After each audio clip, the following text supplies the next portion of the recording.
தேதி குறிக்கும் நண்பர்களே, ஆபத்து நெருங்கிட்டு இருக்கு தமிழ்நாட்ல. என்னதான் ஒரு பக்கம் வெயிலுடைய தாக்கம் பயங்கரமா இருந்தாலும், இன்னொரு பக்கம் செம்ம மழை காத்திருக்குங்க.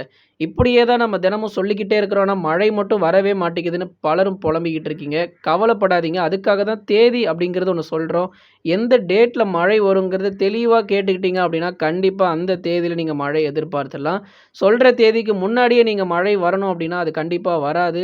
தொடர்ந்து எந்தெந்த நாட்கள்ல மழை வாய்ப்புகள் இருக்கு அப்படிங்கிறதையும் மிக தெளிவா நம்ம பார்க்க போறோம். மறக்காம நீங்க லைக் பண்ணுங்க. சப்ஸ்கிரைப் பண்ணா மட்டும் தான் உங்க ஊர்ல மழை வர வாய்ப்பு இருக்கு. அதனால மறக்காம சப்ஸ்கிரைப் பண்ணுங்க.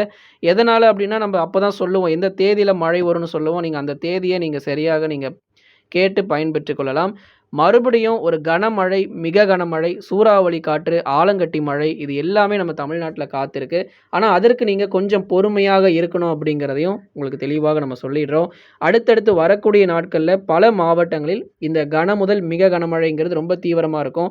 எந்த அளவுக்கு வெயில் பயங்கரமா கொளுத்திக்கிட்டு இருக்கோ, அதே அளவிற்கு மழையும் பயங்கரமா வெளுத்து கட்டப்போது. அதிலும் உள் மாவட்டத்திலும், மேற்கு தொடர்ச்சி மலையொட்டிய மாவட்டத்திலும் மீண்டுமாக அனைத்து மாவட்டங்களிலும் இப்ப இதுவரைக்கும் அங்கொன்றும், இங்க ஒன்றும் மழை வந்துட்டு இருந்தது. நேற்று கூட நெறைய பேர் சொல்லியிருந்தீங்க. திருநெல்வேலி பக்கம் கொஞ்சம் மழை வந்துச்சு. அப்புறம் ராமநாதபுரம், தூத்துக்குடி, கன்னியாகுமரி பக்கம் அப்படியே கொஞ்சம் கொஞ்சம் மழை வந்துச்சு அப்படின்னு சொல்லியிருந்தீங்க. ஆனா, இது எல்லாமே இன்னும் மாவட்டம் முழுவதும் மழை தீவிரமாகும். ஆனா, இது எல்லாமே ஒரு ஆரம்பம் தான். இன்னும் நமக்கு மழை தீவிரம் நெறைய காத்துக்கிட்டு இருக்கு. மிக கனமழைலாம் நம்ம தென் மாவட்டங்கள்ல காத்துக்கிட்டு இருக்கு. சரிங்க, இப்படியே சொல்லிக்கிட்டே இருந்தா எப்படி? தேதிகள் சொல்லுங்க. நாங்க அந்த தேதியில கண்டிப்பா எதிர்பார்க்குறோம் அப்படின்னு சொல்லி நெறைய பேர் சொல்லியிருக்கீங்க. வருகிற மே 4ஆம் தேதிக்கு படிப்படியாக 4ஆம் தேதிக்கு பிறகு படிப்படியாக இந்த அனைத்து மாவட்டங்களிலும் பரவலாக மழை ஆரம்பிச்சிரும். நல்லா கவனிச்சுக்கோங்க. மே 4, 5, 6 மற்றும் 7ஆம் தேதிகள். இந்த 4 தேதியிலயும் உள் மாவட்டங்கள், மேற்கு தொடர்ச்சி மலையொட்டிய மாவட்டங்கள், தென் மாவட்டங்கள்ல கண்டிப்பா மழை உண்டு. உள் மாவட்டம்னா உங்களுக்கே தெரியும். சேலம், கரூர், நாமக்கல், திருப்பூர், ஈரோடு, கிருஷ்ணகிரி, தருமபுரி, வேலூர், திருப்பத்தூர், ராணிப்பேட்டை, அதுக்கப்புறம் தென் மாவட்டங்கள் மதுரை, திண்டுக்கல், விருதுநகர், சிவகங்கை, ராமநாதபுரம், தூத்துக்குடி, திருநெல்வேலி, கன்னியாகுமரி, மேற்கு தொடர்ச்சி மாவட்டங்கள் நீலகிரி, கோயம்புத்தூர், தேனி, தென்காசி உள்ளிட்ட பகுதிகள் எல்லா இடங்களுக்கும் மே 4ஆம் தேதி 5, 6, 7 தேதிகள்ல படிப்படியாக மழை ஆரம்பிக்க தொடங்கிரும். அது ஒரு மிதமானதிலிருந்து கனமழையாக பதிவாகத் தொடங்கி, மே 8ஆம் தேதியிலிருந்து 16ஆம் தேதி வரை. இந்த மிக கனமழைலாம் நீங்க கேட்குறீங்கல்ல, எதிர்பார்க்குறீங்க. நெறைய பேர் மிக கனமழை வேணும்னு சொல்லி ரொம்ப ஆர்வமா எதிர்பார்க்குறீங்க. இந்த மிக கனமழை எதிர்பார்க்கிறவங்க மே 8ஆம் தேதியிலிருந்து 16ஆம் தேதி வரை, இப்ப சொன்ன இந்த மாவட்டங்கள்ல கனம் முதல் மிக கனமழை வரைக்கும் நிச்சயமாக எதிர்பார்க்கலாம். தேனி, தென்காசிலலாம் கமெண்ட் செக்ஷன்ல புலம்பிக்கிட்டு இருக்காங்க. வெயில் ரொம்ப அதிகமா இருக்கு. முடியல, தாங்க முடியல. பயங்கரமா வெயில் இருக்கு அப்படின்னு சொல்லியிருக்கீங்க. அதுக்கப்புறமா நம்ப வேலூர் மாவட்டங்கள், திருப்பத்தூர் மாவட்டங்கள், சேலம் மாவட்டங்களிலும் பயங்கரமான வெயில் தாக்கம் ரொம்ப தீவிரமா இருக்கு. திருவண்ணாமலையில டெம்பரேச்சர்லாம் வேற போட்டிருக்காங்க கமெண்ட் செக்ஷன்ல. போட்டு மென்ஷன் பண்ணி போடுறாங்க. பயங்கரமான வெயில் ப்ரோ கொளுத்திக்கிட்டு இருக்கு. எங்களுக்கு ஒரு மழை வந்தா நல்லா இருக்கும் அப்படின்னு சொல்லியிருக்கீங்க. கண்டிப்பாக உங்க மாவட்டங்கள் எல்லாமே மழை கிடைக்கும். கவலைப்படாதீங்க. ஆனா இந்த தேதியில தாங்க மழை வரும். இன்னைக்கே மழை வரணும் அப்படின்னா அது கண்டிப்பா முடியாது. இன்னைக்கு உள் மாவட்டத்தில மழைலாம் கிடையாது. வெயில் பயங்கரமா கொளுத்த தான் செய்யும். இன்னைக்கு, நாளைக்குலாம் மழை எதுவும் கிடையாது. இன்னும் ஒரு 2, 3 நாளைக்கு வெயில் பயங்கரமா தான் இருக்கும் பகல் நேரங்கள்ல. அதுக்கப்புறம் 4ஆம் தேதிக்கு அப்புறம் தான் கொஞ்சம் கொஞ்சமா நெறைய மேகக்கூட்டங்கள நீங்க பார்க்க போறீங்க. ஒரு 4ஆம் தேதி, 5ஆம் தேதியில நெறைய மேகக்கூட்டங்கள் வரத் தொடங்கி, அதுக்கப்புறம் கனமழையாக வெளுத்து வாங்கி விட்டுரும். கடலோர மாவட்டங்கள், டெல்டா மாவட்டங்கள் பத்தி நெறைய பேர் கேட்டிருந்தீங்க. சென்னை உள்ளிட்ட பகுதிகள்ல மழை எப்பதாங்க வரப்போது? சென்னையிலாம் பயங்கரமா வெயில் கொளுத்திக்கிட்டு இருக்கு அப்படின்னும் சொல்லியிருந்தீங்க.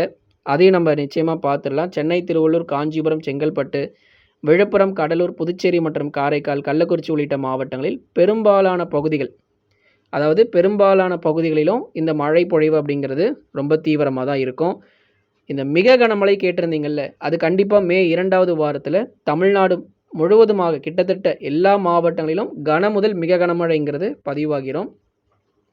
உள் மாவட்டங்கள், கடலோர மாவட்டங்கள் அதான் இப்போ நம்ம சொல்லிட்டு இருந்தோம். சென்னை, திருவள்ளூர், காஞ்சிபுரம், செங்கல்பட்டு, விழுப்புரம், கடலூர், புதுச்சேரி, அப்புறம் டெல்டா மாவட்டங்கள் தஞ்சை, நாகை, திருவாரூர், அரியலூர், பெரம்பலூர், திருச்சி மற்றும் புதுக்கோட்டை உள்ளிட்ட மாவட்டங்களில் பெரும்பாலான பகுதிகள், ஏன்னா எல்லா இடங்களுக்குமே இந்த மழை பொழிவு அப்படிங்கிறது அதிகரிக்கும். ஒரு மிதமானதிலிருந்து கனமழைங்கிறது 2வது வாரத்தில் எதிர்பார்க்கலாம். மேற்கு தொடர்ச்சியில் மிக கனமழை, சென்னை முதல் புதுக்கோட்டை வரை இருக்கக்கூடிய மாவட்டத்திற்கு மிதமானதிலிருந்து கனமழையாக இருக்கும். 38 மாவட்டங்களிலும் மிக கனமழை வரணும்னா அது கண்டிப்பாக முடியாது. ஒரு 8 மாவட்டங்களுக்கு மிக கனமழை இருக்குது. 16 மாவட்டங்களுக்கு கனமழை இருக்கு. மீதமுள்ள மாவட்டங்களுக்கு மிதமான மழையும், சில இடங்களில் மட்டும் கனமழையுமாக நம்ம பார்க்க போறோம். வரக்கூடிய நாட்கள்ல அந்த மாவட்டத்தினுடைய பட்டியல் எல்லாமே நான் உங்களுக்கு தெளிவாக போடப் போறோம். அதனால ஒவ்வொரு நாளும் நீங்க வானிலை அறிக்கைய கேட்டு பயன்பெற்றுக் கொள்ளுங்க. சரி, இதெல்லாம் இருக்கட்டுங்க. ஒரு புயல்னு ஒண்ணு சொல்லிட்டு இருந்தாங்க. அது என்னங்க ஆச்சு அப்படின்னு சொல்லி கேட்டிருந்தாங்க. கண்டிப்பாக ஒரு புயல் வங்கக்கடல் பகுதிகள்ல உருவாக வாய்ப்பு. அது முதல்ல ஒரு தாழ்வு பகுதியாக தான் உருவாகும். 2வது வாரத்தில ஒரு தாழ்வு பகுதியா உருவாகும். அதுக்கப்புறம் மேலும் வலுப்பெறும். வலுப்பெற்று காற்றழுத்த தாழ்வு மண்டலமாகவும், பிறகு ஆழ்ந்த காற்றழுத்த தாழ்வு மண்டலமாகவும் வங்கக்கடல் பகுதிகள்ல நிலை கொள்ள வாய்ப்புகள் இருக்கு. இது தொடர்ந்து வடக்கு மற்றும் வடகிழக்கு திசை நோக்கியே அதிகமாக நகரும். அப்போ வடக்கு, வடகிழக்கு அப்படின்னா ஒன்று மியான்மர் பகுதி, வடக்கு பகுதி நோக்கி நகர்ந்துச்சு அப்படின்னா பங்களாதேஷ் பகுதிகள். இந்த இடங்களை நோக்கி இந்த தாழ்வு பகுதி நகர்வதற்கான வாய்ப்புகள் தற்போதைய நிலவரப்படி, இன்றைய நிலவரப்படி இந்த புயல் தமிழ்நாட்டிற்கு வருவதற்கான வாய்ப்பு ரொம்ப ரொம்ப ரொம்ப குறைவு. ஒருவேளை வானிலையில் ஏதாவது மாற்றம் ஏற்பட்டு இந்த புயலுடைய திசை மாறி அப்படியே தமிழ்நாட்டில் வந்து கரையை கடந்தால் வரக்கூடிய நாட்களில் உங்களுக்கு அறிவிக்கிறோம்.